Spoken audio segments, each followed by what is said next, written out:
फिर से आप लोगों का स्वागत है इस वीडियो में। इस वीडियो में आज हम लोग जानेंगे कि ये जो किसी भी प्रकार का जो ये मोटर है, इंडक्टिव टाइप के जो ये प्रॉक्सिमिटी सेंसर होता है, इससे हम लोग ऑटोमेटिक कैसे चलाते हैं और बंद करते हैं। इसका जो सर्किट होता है, कंट्रोल डायग्राम और जो इसका पावर डायग्राम होता है, जैसे कि आप लोग यहाँ देख सकते हैं, मैंने यहाँ पर ड्यूयल स्टार्टर मैंने लिया हुआ इस इधर। ये ड्यूयल स्टार्टर ये मोटर को हम लोग ये ऑटोमेटिक ये प्रॉक्सिमिटी ये 2 ठो मैंने सेंसर लिया हुआ। ये जो है हमारा 2 वायर का प्रॉक्सिमिटी सेंसर है, पीएनपी टाइप का है ये। और मैंने आप लोगों का थोड़ा जानकारी के लिए मैंने यहाँ 3 वायर का भी मैंने लिया हुआ। जो 3 वायर का कनेक्शन है वो अलग होता है और 2 वायर का कनेक्शन जो होता है वो अलग होता है। इसीलिए आज मैं इस वीडियो में आज आप लोगों के सामने मैं 2 वायर का ही प्रॉक्सिमिटी सेंसर का आप लोगों को मैं कनेक्शन बताऊँगा और 3 वायर को जो है उसमें मैं आप लोगों को शॉर्ट में मैं इसमें जानकारी दे दूँगा। ठीक है ना? अब हम लोग आप यहाँ पर देखेंगे कि ये प्रॉक्सिमिटी सेंसर के मदद से हम लोग ये मोटर को कैसे स्टार्ट और ऑफ कर सकते हैं ऑटोमेटिक। यदि मानो यदि कोई ये मानो हम लोग यदि सिक्योरिटी के लिए हम लोग यूज़ किया है, ताकि कोई ऑब्जेक्ट यहाँ आते हैं, तो ये मोटर स्टार्ट हो जाए। वह ये मोटर है, वह लाइट है, कुछ भी हो सकता है। मोटर के प्लेस में आप लोग कुछ भी रख सकते हैं इधर, कुछ भी आउटपुट आप लोग यहाँ पर रख सकते हैं, जो ऑटोमेटिक ऑन ऑफ हो, ठीक है ना? जो आपको आउटपुट दे रहे हो। कुछ भी हो सकता है, लाइट हो सकता है, कुछ भी हो सकता है यहाँ पर, ठीक है ना? अब हम लोग इधर जो देखेंगे, ये प्रॉक्सिमिटी सेंसर ये 2 ठो लिया हूँ। मैंने 1 ठो मैंने लिया हूँ, 1 ठो स्टार्ट के लिए और दूसरा जो मैंने लिया हूँ, दूसरा लिया हूँ स्टॉप के लिए। इंडक्टिव टाइप का मैंने यहाँ पर जो सेंसर लिया हूँ, जब इसके आगे में व इसके रेंज में जब कोई भी ऑब्जेक्ट आएगा, उसको ये डिटेक्ट करेगा, तो ये कमांड पठाएगा और जो इसका जो है, इससे जो ऑपरेट हो रहा है इससे जो ऑपरेट हो रहा है ये है, ये कॉन्टैक्टर जो ये कॉइल जो है, ये रिले का कॉइल है। मैंने ये 2 ठो सेंसर लिया हूँ, ये सेंसर ठीक है ना? और इसका जो रेंज जो है ना, इसका ये डायमीटर पर आधार होता है। ये कितना डायमीटर का है, उस आधार से इसका रेंज होता है। ये जितना पतला होगा उतना कम होगा, जितना मोटा होगा उतना ज़्यादा होगा, ठीक है ना? तो ये ये 2 ठो जो है, एक ही रेंज का है और एक ही टाइप का है। 2 वायर का है, पीएनपी टाइप है और जो यहाँ पर है दोनों जो है एनो ही लिया हूँ मैंने यहाँ, ठीक है ना? और इस दोनों से मैंने क्या किया हूँ, 2 ठो मैंने जो है ये ग्लास रिले मैंने ये ऑपरेट किया हूँ इसमें, ठीक है ना?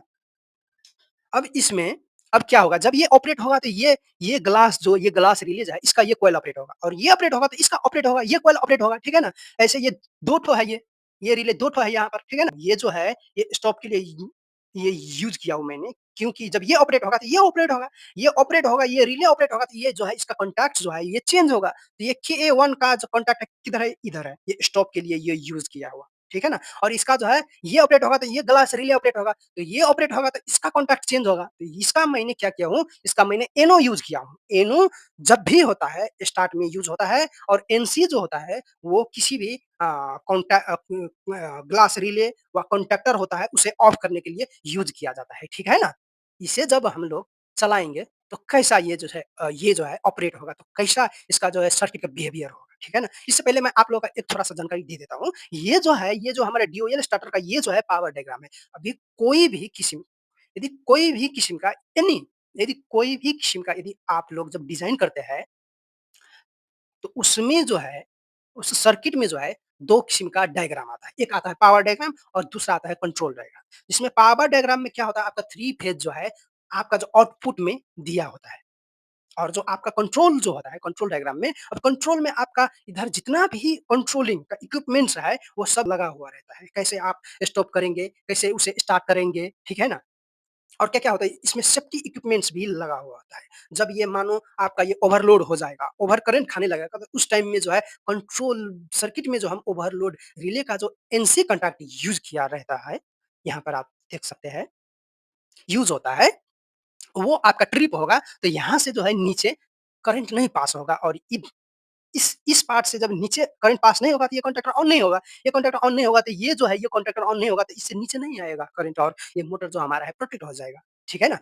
अब हम लोग अब इसे ऑपरेट करके देखते हैं, ठीक है ना? जब हम लोग इसे ऑपरेट किया है, तो ये मैंने एमसीसी भी लिया हूँ और ये मैंने एमसीबी लिया हुई क्योंकि हमारा ये जो जितना भी ये कंट्रोल में मैंने इक्विपमेंट मैंने यूज़ किया हूँ, ये सब जो है हमारा 220 वोल्ट में यूज़ होने वाला इक्विपमेंट्स है। ये डीसी नहीं है, ठीक है ना? ये हमारा कंट्रोल में जो इक्विपमेंट लगता है वो 2 किस्म का आता है।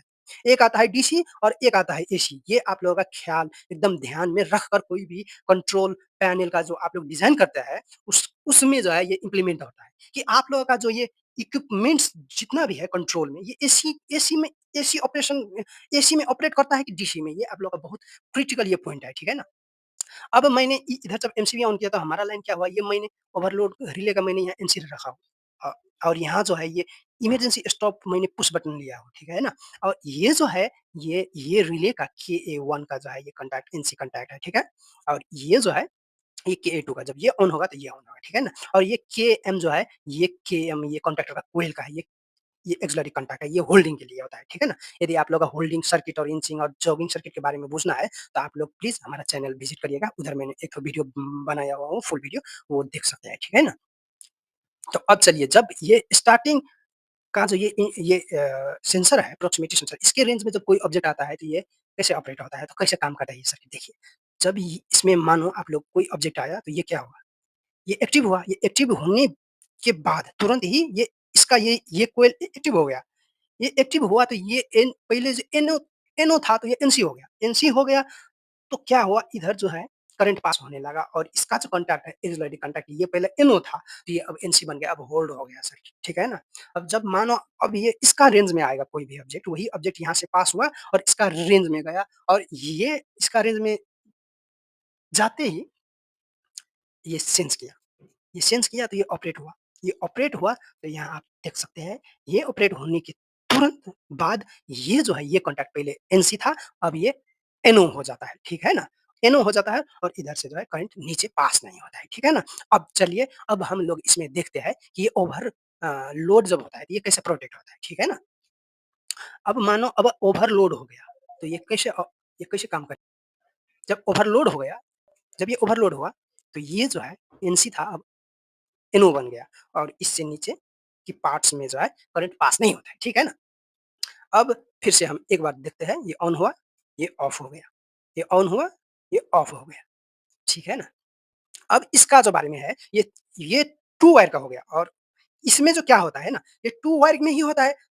एक साइड में आप जो है इनपुट दीजिए और दूसरे में जो है इसका आउटपुट निकलता है, ठीक है ना? ये जो है आपका ये एनओएनसी की तरह ही ये बिहेव करता है, ठीक है ना? और ये 3 वायर में क्या होता है इसमें, 3 वायर में आपका इसका जो इक्विपमेंट जो लगा हुआ है अंदर, उसको ऑपरेट कराने के लिए हमें प्लस माइनस का ज़रूरी होता है, ठीक है ना?